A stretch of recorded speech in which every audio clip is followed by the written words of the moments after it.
In this video, I'm going to be sharing with you almost all the things that could be draining your energy and some of the most powerful ways to generate even more energy. Once you've watched this video, you'll know things you can do to feel more alive on a daily basis. And if you've been feeling tired and drained for a while, there may be some things that I share here which will give you a clue as to what could be causing that. Things that other YouTubers may have missed in a well-intentioned effort to give you an instant fix, but unfortunately they only work in the short term. I've been through many of these things with my coaching clients to help them pinpoint what's causing them to feel tired and discover more ways to feel more energized every day.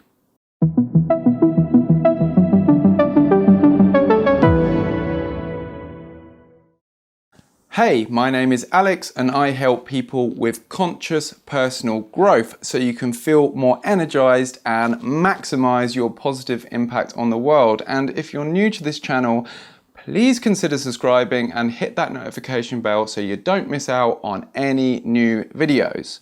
Now, there's already plenty of useful videos on YouTube that cover ways to boost energy levels. So I wanted to do something a little bit different here for two main reasons. Number one is that there's many people out there whose energy dip isn't simply being caused by not getting enough sleep or drinking too much caffeine or simply not being enthusiastic enough about life or something like that. There may be something seemingly a bit more mysterious underneath, something that's a little less obvious that's causing the majority of their dip. Perhaps an underlying issue which, if solved, could potentially solve their energy levels. Number two is that if we can't generate enough energy, we can't focus it onto the things that we want to create in our lives and make them a reality. The highest performers in this world often have the highest energy levels. So if we can get a grip on almost all the things we know potentially contribute to how energized we're feeling, we can work on leveling up each of these things to really maximize the amount of energy we generate so we can create more of what we want in our lives and maximize our positive impact on the world, because that's what it's all about, right? So now there's many things that contribute to energy levels. For a lot of people, there'll just be one or two more obvious things they need to do, or perhaps even stop doing. One or two habits they need to change in order to obtain much higher energy levels. Many of us have messed up sleep patterns. Many of us are consuming way too much caffeine, and I know I've done that every so often. So it's probably best to start looking at the more common things that I mentioned at the beginning of the list, before worrying about every little detail or whether you have some kind of genetic condition causing you to feel tired. But for some people, they might have an underlying issue like an undiagnosed illness, a chronic inflammation problem, a vitamin deficiency, something a little less obvious that might take a different kind of effort to really discover and solve. So in this particular video, I'm not going to go into great detail on everything I list, otherwise the video could end up becoming hours long. I'm only going to touch on each one very briefly. I'm going to ask you a series of questions, and then if you do need more information on any particular point, you can look into more in-depth strategies or information that you need that will help you on that particular thing. And if you're the kind of person who really wants to absolutely maximize that energy you can generate, what I recommend doing is writing many of these questions down. You can pause the video from time to time, but write them down so you can refer back to each one of them and see if there's some kind of action you can take that help you in that area. Doing that will, have you leveling up in each area, which means all these efforts will combine and add up to lead you to feeling perhaps the most alive you've ever felt in your entire life. So without further ado, on to the questions. Number one, how's the quality of your sleep? Sometimes it's not about the amount of time you're sleeping, but the quality of sleep when you are sleeping. And there are many things that can affect this. I admit, personally, my sleep schedule is pretty inconsistent, but many people find it helpful to go to sleep and get up at the same time every day. It's helpful to honour as best as possible your body's natural sleep-wake cycle. Some people work well with naps. Others need to fight off that evening drowsiness and go to bed a bit earlier to get back in sync with their circadian rhythm and feel consistently more energized. Expose yourself to as much natural light as you can during the day and try to avoid looking at bright screens before bedtime. When it's time to sleep, make the room as dark as possible. Number 2, do you need to sleep more? It's obvious, right? The amount of sleep we actually need fluctuates from person to person and changes as we get older. But on average, we seem to need between about 7 to 10 hours. Some people get along fine with 5. Much younger people might need to sleep as much as 11 hours. So find out what works for you and be honest with yourself about whether you're getting the amount you need on a regular basis. Number 3, do you need to sleep less? Sleeping too much is linked to many of the same health risks as sleeping too little. A lie-in on the weekend that goes on for a bit too long can give you really bad sleep inertia, giving you a headache that doesn't seem to shift, making you feel groggy for hours on end and harming your cognitive function. Number 4, how's your breathing? I used to have a chronically blocked nose and I never really knew the full reason until my partner at the time almost kicked me in the arse and forced me to go to the doctors and get it checked out. Yeah, I used to be pretty lazy with my health. They found out that my nasal passageways were all twisted up and I had to get this operation to straighten them out. And this made a massive difference to my life as I was breathing overall much better and therefore sleeping better. My dad had sleep apnea and had a similar operation to sort that out. So are you able to breathe deeply and clearly? Perhaps an allergy is blocking you up. Perhaps you need to learn to breathe from your belly and not from your chest so you can feel more relaxed and in general get a better night's sleep. Number 5, do you need to exercise more? In order to feel energized, we need to be doing more energetic activities. Sometimes it could be tempted to think like, hey, I've had a long day at work, sitting at my desk, I'm too tired and I don't have the energy to go down the gym. But more often than not, it's often a bit of exercise that'll actually wake you back up. Sometimes it's tempting to think that you need to save your energy and you don't want to waste it. I used to think this, but up to a point, regular high intensity exercise actually has you generating more energy on a consistent basis, and I have a video on how to get motivated to go to the gym which will pop up on a link just now. Are you practicing yoga regularly? Yoga is incredible for making us feel more alive and generating more energy. I've had evenings where I just feel too knackered to do anything, and then I've been to a yoga class and then I'm like, right, let's do something or go out somewhere. If you're not practicing yoga, it's helpful to at least make sure that you're doing some kind of stretching every day. Tight muscles will have you feeling tired. A nicely stretched out body is ready to do more. 7, are you drinking enough water? Dehydration is an energy killer and it's recommended we average around about 3 litres a day, but very much depends on your weight, your sex, activity level, and even the ambient temperature. So you can look up what's right for you and as best as possible, stick to it. Historically, I've always been pretty bad at making sure I'm drinking enough. So if that's you, you can even do what I used to do, which is set a reminder on your phone that goes off periodically throughout the day and reminds you to drink a glass of water. Number 8, are you eating an energy diet?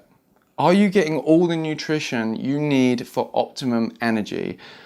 What I try to do is, as best as possible, eat a range of whole plant foods. I admit I could do better in this area and I do fall for some tasty processed junk foods every so often.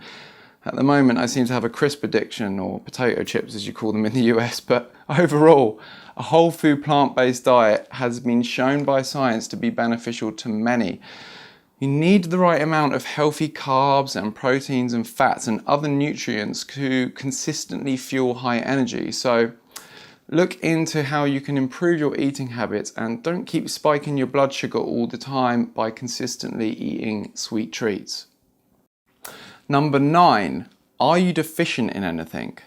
As I said, we need to eat a range of whole foods in order to meet our nutritional needs for optimum energy levels. But some people, they might need to take a blood test to discover low levels or deficiencies, and that will inform a choice to eat more of the right foods or take a supplement perhaps. Many people need to take B12, especially vegans, and many people need to take a vitamin D supplement, especially those who aren't exposed to enough sunlight. We also need to have enough minerals such as magnesium and iron, which low levels of can cause tiredness and fatigue. So it's useful to do some research on nutrition, not from random health gurus or doctors on YouTube, and not from me, but expert nutritionists that center their advice around a wide range of whole plant foods. Take a blood test if you're concerned or if you want to make sure that all your levels are within range. Number 10, do you need to get outside more? Just getting outside and going for a walk is often enough to boost your energy. Exposure to natural light will help you to sleep well, but as I mentioned, sunlight is also the best way for us to generate enough vitamin D. Number 11. How's your digestion? Gut health is intimately linked to energy levels. Some people benefit from taking probiotics to make sure they have a healthy gut microbiome, and some people have underlying gut issues that they need to get tested for and treated before they can function optimally. So make sure your gut health is as best as possible. Number 12 is, do you have any allergies or food intolerances? There are all kinds of allergies, from seasonal allergies to dust mite or mold allergies, and all of these allergies can affect energy levels. We can also have allergies or intolerances to certain foods, so if that sounds like it could be you, it's useful to get an allergy test or a food intolerance test to see if there's anything driving fatigue, symptoms, or inflammation. And that leads me on to 13, which is, are you inflamed? Personally, I've struggled with eczema, which is here on my arm right now, for my entire life, and although it's a lot better nowadays due to my changed lifestyle habits, it's difficult to keep it at bay like 100%.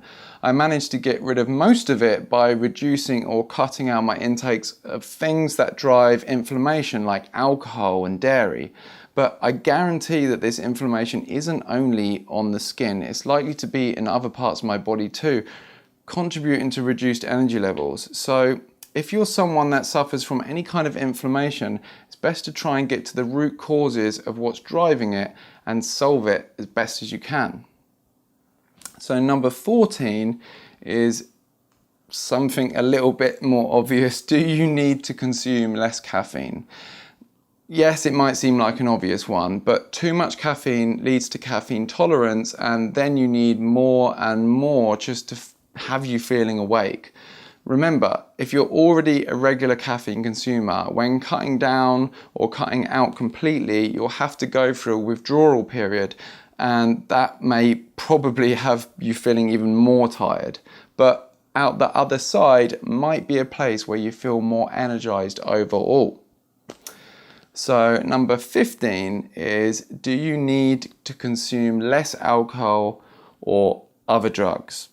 It's worth remembering that alcohol and many other drugs, including caffeine, can have an impact on overall day-to-day energy levels, and many people report massively boosted energy levels after cutting down or cutting out things like alcohol.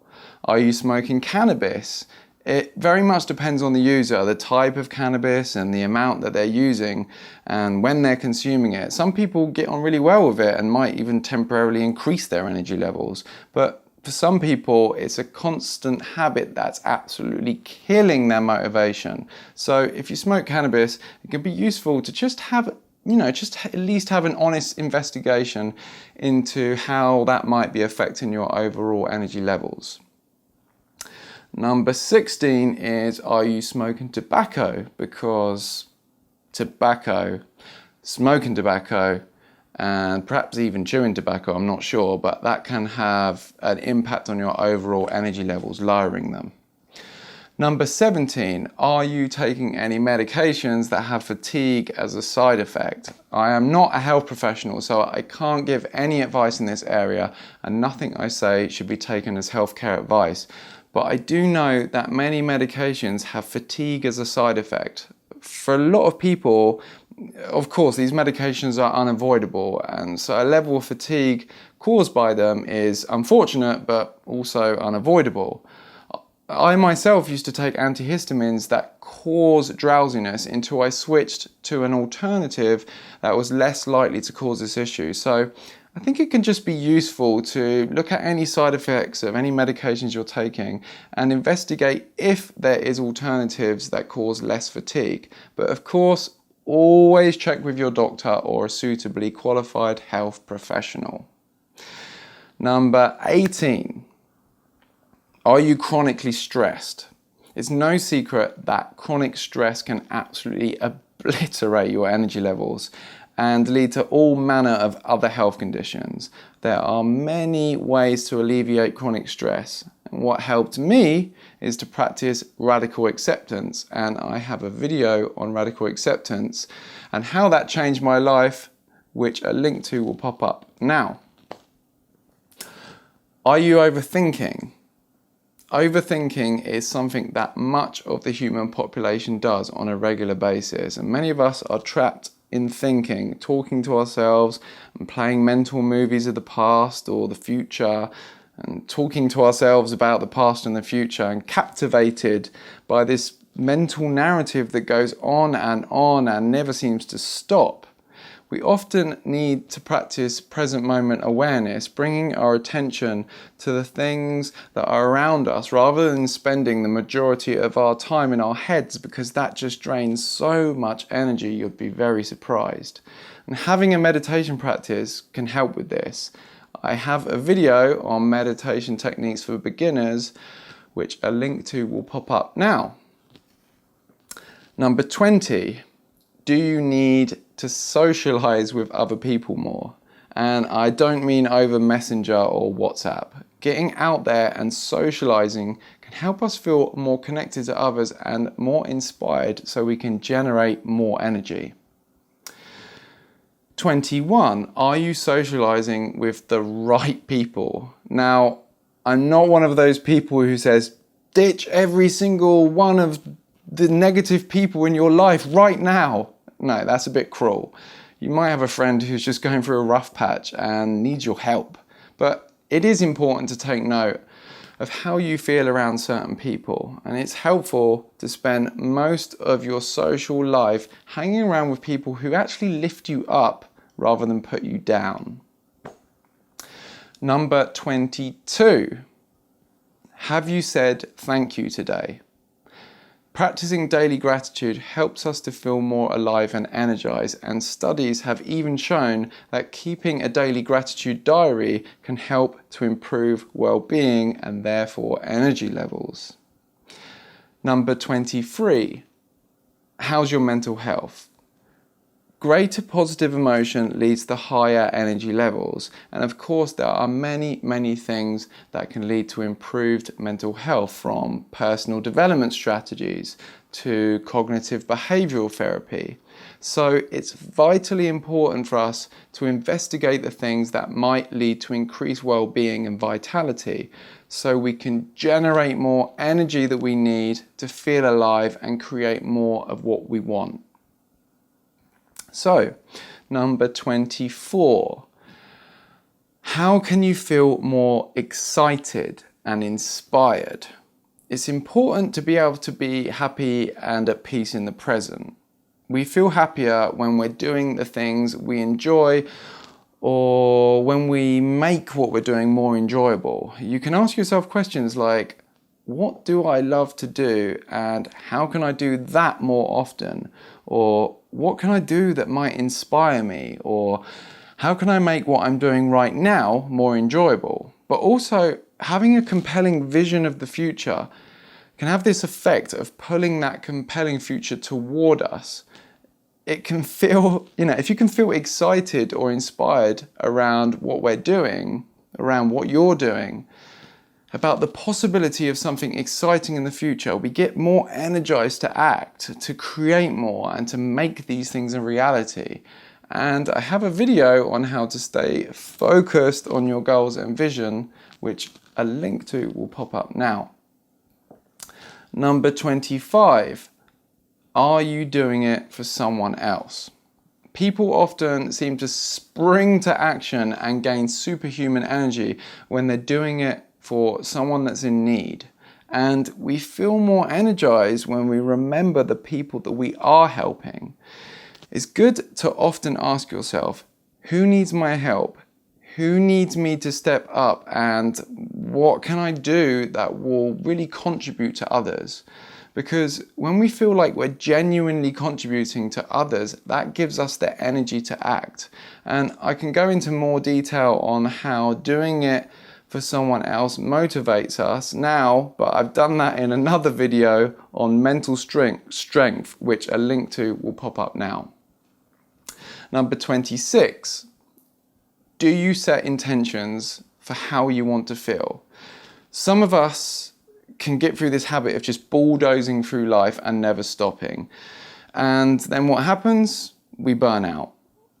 When you finish one activity and you're about to start another, it's good to just stop for a few minutes, close your eyes, relax your muscles, and take a few conscious breaths and ask yourself the question, how do I want to feel when I'm doing this next thing? What kind of energy do I want to bring to this next activity? This could be between checking emails and leaving to go to a meeting, or between leaving work and going to the gym.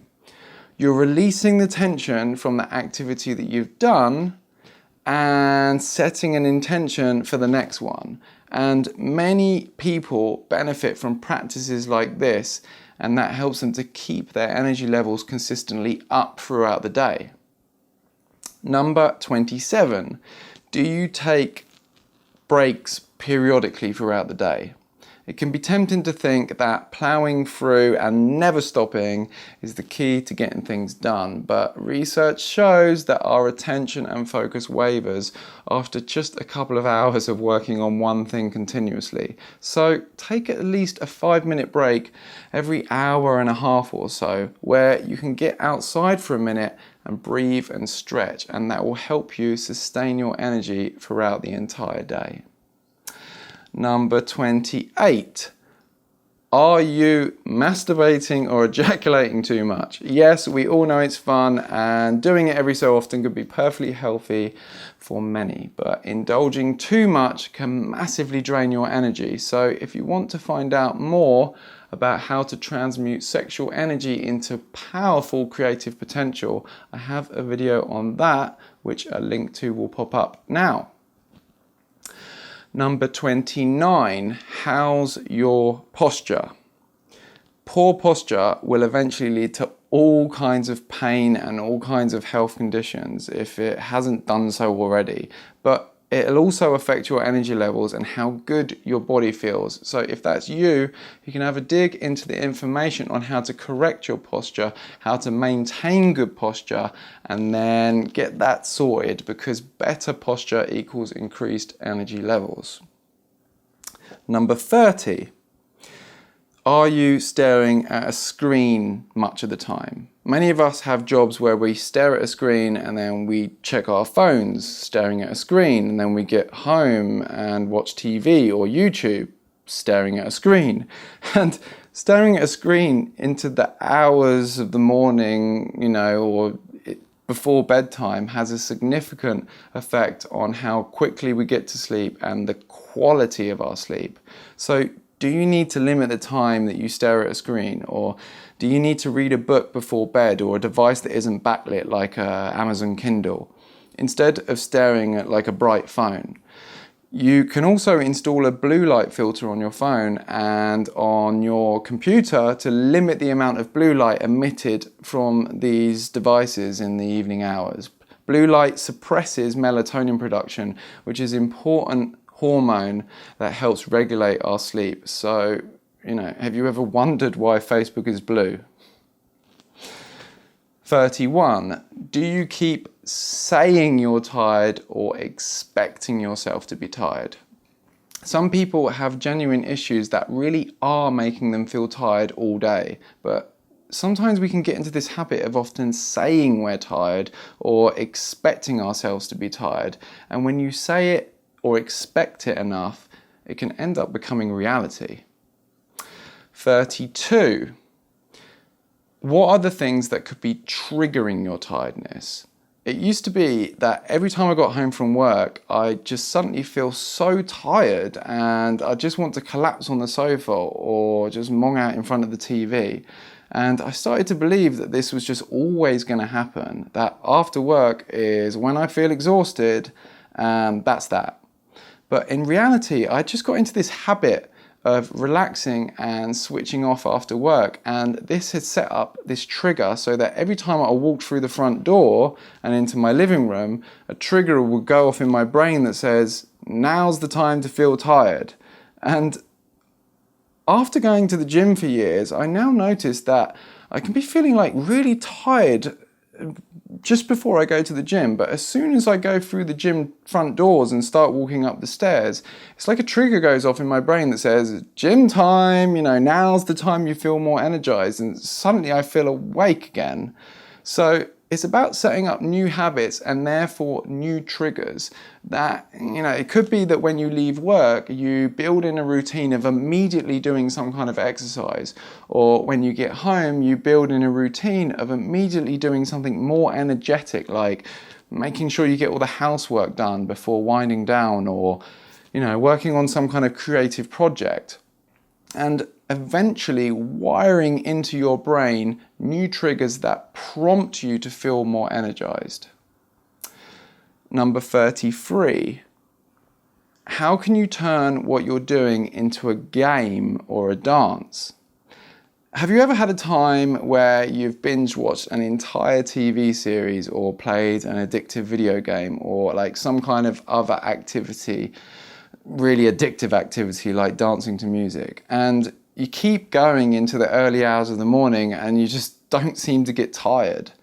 Sometimes we really need to listen to our bodies and take a break before we burn out. But there are many activities that if we approach in a certain way to make them more addictive and more game-like, it really just hooks us in and we can almost stay awake for hours and have much more energy for that task. Turning things into a game or a dance gives us more energy to carry on and keep going.